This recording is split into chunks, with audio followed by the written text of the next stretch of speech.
News CNN.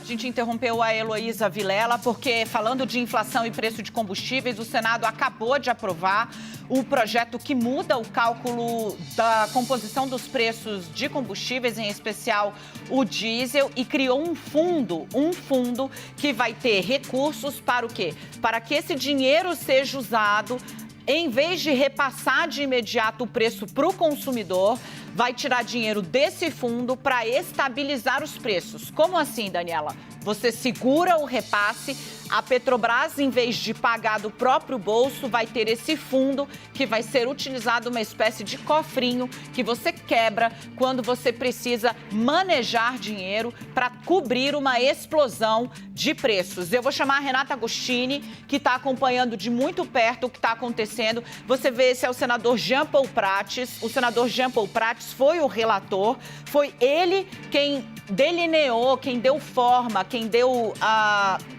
uma maneira, né, a esse projeto que nos últimos dias ganhou a atenção do presidente Jair Bolsonaro, também muito irritado com a explosão dos preços dos combustíveis. A Renata Agostini vem para cá, então, agora trazer para a gente os principais pontos dessa discussão. Se você chegou agora, atenção, a gasolina vai ser calculada de uma maneira diferente, os combustíveis. Renata, o que acontece? Boa tarde, Dani. Boa tarde a todos.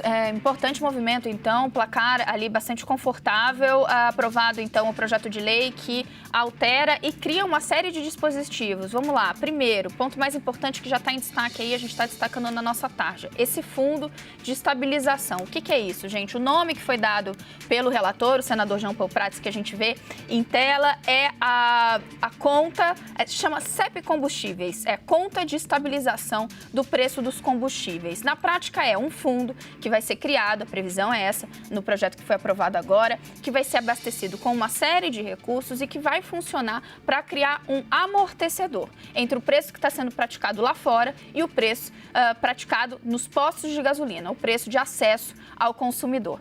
A ideia é que se crie uma banda de variação desse preço dos combustíveis.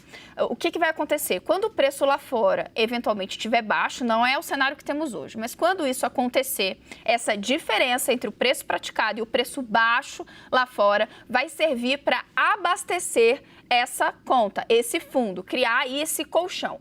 E quando a gente tiver situações em que o preço do combustível estiver muito alto, o preço do petróleo, da gasolina estiverem muito altos, aí vai ser o momento de acionar esse gatilho e esse fundo abastecer, então, essa diferença. Pagar a diferença, gente, na prática é isso, entre o valor que está sendo cobrado e o valor que vai ser cobrado do consumidor. É para isso que serve esse fundo. Qual é a previsão, então, para que esse fundo receba dinheiro? Tem uma série de possibilidades, o relator chamou isso de uma cesta de possibilidades para que o governo, então, lance mão e abasteça esse fundo. Por exemplo, cerca de 18 bilhões do que o relator identificou ali como superávit financeiro de fontes de livre aplicação. É um dinheiro que está ali, que faz parte, que abastece as contas públicas, então é um desfalque que seria feito, que será feito, né, caso no final haja a efetivação de todo esse sistema, e esse seja escolhido como uma das fontes nessa cesta de possibilidades, um valor total de 18 bilhões que estão ali sem carimbo no orçamento, que poderiam ser lançados mão. Ainda, dinheiros vindo de royalties e parte dos dividendos que são pagos pela Petrobras à União. Então, na prática, a gente está falando de dinheiro que o governo federal não vai poder lançar mão. Muito importante nesse projeto, porque foram modificações feitas ainda nessa última versão do relatório, a criação de um auxílio a motoristas e também a ampliação do auxílio gás. Auxílio gás esse que já estava previsto, mas que agora vai passar a ser concedido, um benefício concedido pelo governo para um número maior de famílias. Dani.